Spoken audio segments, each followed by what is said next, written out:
Third law की ओर। Third law की यदि बात करेंगे तो इसे क्रिया प्रतिक्रिया का नियम भी कहा जाता है, जैसे मैंने लिख दिया है एक्शन एंड रिएक्शन लॉ। अब यदि थर्ड नियम की बात की जाए तो देखिएगा ज़रा, थर्ड नियम में यदि कोई बॉडी इस तरीके से आपकी रखी है और इस बॉडी का मास m है, तो हमको पता है कि सर यदि ये रेस्ट में है तो इसका mg कहाँ कार्य करेगा, नीचे, और इसका जो सरफेस है, ये सरफेस इस पर क्या लगाएगी, रिएक्शन फोर्स, और रिएक्शन फोर्स को हम लोग किससे लिखते हैं, r से। तो ये हमारी क्या होगी, सरफेस, और ये क्या हो गई, बॉडी। तो यदि हम बैलेंसिंग की कंडीशन लगाएं तो देखिए ऊपर की तरफ कौन सा फोर्स लग रहा है, r, और नीचे की तरफ कौन सा फोर्स लग रहा है, mg। यदि इसको हम सिग्मा v = 0 करें तो लिख दोगे आप सर r ऊपर है माइनस का mg नीचे है, इक्वल टू क्या हो जाएगा, 0। तो लिख देंगे r = क्या आ जाएगा, mg। ठीक। अब यदि बोला जाए तुमसे कि जो सर ये एक्शन रिएक्शन लॉ है, इसमें कुछ और भी पॉइंट इंपॉर्टेंट हैं। बिल्कुल, एग्जाम में क्वेश्चन इससे कुछ ये आते हैं कि एक्शन और रिएक्शन दोनों सिंगल बॉडी पर लग सकते हैं, कहेंगे नहीं। क्रिया और प्रतिक्रिया के लिए दो वस्तुओं का होना बहुत ज़रूरी है। क्रिया और प्रतिक्रिया के लिए दो वस्तुओं का होना बहुत ज़रूरी है। तो इसके लिए मैं यहाँ कुछ पॉइंट तुमको लिख दे रहा हूँ। सबसे पहला पॉइंट में, दो बलों का होना बहुत ज़रूरी है, दो बलों का होना ज़रूरी है। दूसरा पॉइंट होता है, दोनों की दिशा कैसी होती है, अपोजिट होती है। देखो r अपवर्ड लग रहा है, mg कहाँ लग रहा है, डाउनवर्ड। तो लिखेंगे दोनों की दिशा कैसी होती है, विपरीत होती है। और तीसरा पॉइंट बेटा लिखेंगे, प्रतिक्रिया बल सदैव सतह के लंबवत कार्य करता है। मोस्ट इंपॉर्टेंट पॉइंट है ये। r जब इस सरफेस पर लगेगा, इसके लिए BD में बना के इधर दिखा दूँ आपको, या BD का मतलब बेटा होता है फ्री बॉडी डायग्राम। तो ये आपकी सरफेस है, रिएक्शन फोर्स जस्ट परपेंडिकुलर ऊपर लगेगा और mg जस्ट क्या लगेगा, नीचे। और ये जो आपकी ये क्या है, सरफेस। तो ये सरफेस है, तो सरफेस के रिएक्शन फोर्स ऑलवेज कैसे लगेगा, परपेंडिकुलर। तो नेक्स्ट पॉइंट में लिखेंगे r always work as perpendicular. r सदैव परपेंडिकुलर, या ऐसे लिख लो, r सदैव सरफेस के परपेंडिकुलर वर्क करता है।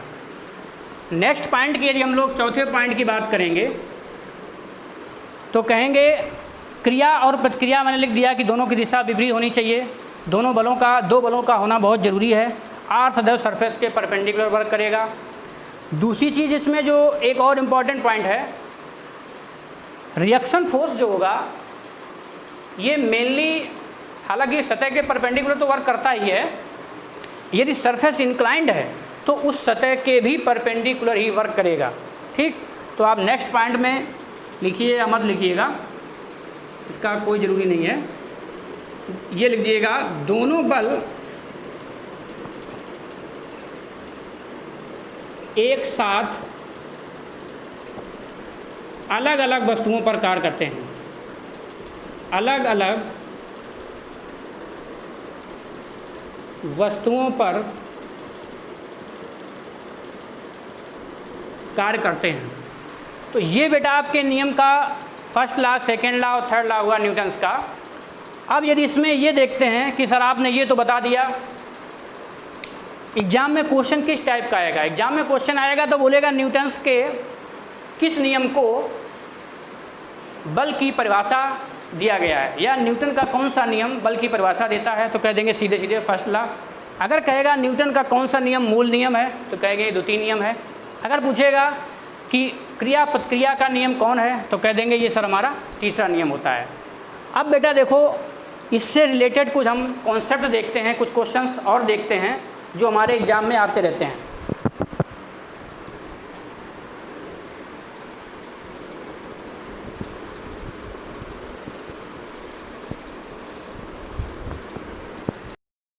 अब देखो बेटा, इसमें देखते हैं लिफ्ट की गति। क्वेश्चन कभी कभी अब यहाँ से आता है आपका, इसमें लिफ्ट की गति से कुछ क्वेश्चन आते हैं, तो इसमें छोटा सा हमको और थोड़ा सा बताना है। लिफ्ट गति या लिफ्ट मोशन, हमको पता है कि सर लिफ्ट जब कभी मोशन करेगी तो या तो अपवर्ड मोशन करेगी या फिर डाउनवर्ड मोशन करेगी। दो ही तरह की लिफ्ट हमारी मोशन करती है। तो एक तरफ मैं आपको बता दे रहा हूँ अपवर्ड मोशन का कॉन्सेप्ट, और दूसरी तरफ मैं बता दे रहा हूँ लिफ्ट की गति जो होती वो कैसी है, डाउनवर्ड मोशन का कॉन्सेप्ट। आप लोग इसमें एक चीज़ का ध्यान देंगे कि अपवर्ड और डाउनवर्ड जो भी मोशंस होंगी, इसमें चाहे लिफ्ट की गति कही जाए चाहे पुली की गति कही जाए, दोनों का कॉन्सेप्ट एक ही होता है। ठीक, अगर आप इसको अच्छे से समझ लेंगे तो हमें नहीं लग रहा आपको पुली के क्वेश्चंस में कोई दिक्कत आएगी। हालांकि मैं पुली के क्वेश्चंस अभी आपको कराऊंगा। तो देखो ज़रा, ये मान लीजिए बेटा आपका लिफ्ट बॉक्स है, ठीक, और ये लिफ्ट कहाँ जा रही है, ऊपर की ओर। तो इसका मतलब ये हुआ सर हमने एरो पहले लगा लिया कि सर इसकी मोशन कहाँ हो रही है, ऊपर की ओर। अब ये लिफ्ट किसी न किसी थ्रेड से, वायर से, रस्सी से, चैन से, किसी न किसी से बंधी होगी, तो उसमें क्या होगा, तनाव होगा, टेंशन होगी। अब लिफ्ट का कुछ ना कुछ मास होगा, इसके अंदर जो बंधा होगा उसका भी मास होगा। तो हम मान ले रहे हैं अभी लिफ्ट खाली है और इस बॉक्स का वेट m है, तो इसका भार mg कहाँ कार्य करेगा, नीचे। अगर कोई बंदा इसके अंदर इंटर करे तो केवल मास को बेटा जोड़ देना और g का भार से मल्टीप्लाई करा देना, बाकी कुछ नहीं बदलेगा। मोशन हो रही है अपवर्ड, और न्यूटन का प्रथम नियम कहता था कि हम इनर्शिया लॉ हैं, हम हमेशा मोशन का अपोज करेंगे या स्टेट चेंजिंग का अपोज करेंगे। तो ये यदि ऊपर की ओर जाएगी तो हमको पता चल गया अब कि सर इनर्शिया फोर्स कहाँ लगेगा। ध्यान से देखना, अगर एक कॉन्सेप्ट आप समझ गए तो फिर बेटा कोई दिक्कत आपको नहीं होगी। इनर्शिया फोर्स कहाँ लगेगा, डाउनवर्ड। और इनर्शिया फोर्स होता क्या है, m/a। ठीक, अब सिंपल सा है, आप बैलेंस कर लो, आपकी सारी कहानी सॉल्व हो जाएगी। देखो, ऊपर की तरफ जितने फोर्स जा रहे हैं उनको लिख लो, बराबर नीचे की तरफ फोर्स। तो ऊपर की तरफ देखो कौन जा रहा है, T, नीचे की तरफ कौन आ रहा है, mg, और प्लस का क्या हो गया, ma। तो यदि हमसे रस्सी में तनाव पूछेगा तो यहाँ सर हम m यहाँ से बेटा कॉमन ले लेंगे और ये हमारा क्या हो जाएगा, a + g, और इधर क्या हो जाएगा, T। तो यदि हमको यहाँ से m की रिक्वायरमेंट होगी तो हम आसानी से हम निकाल लेंगे। ठीक, यदि आपसे a पूछता है तो a भी यहाँ से निकाल सकते हो।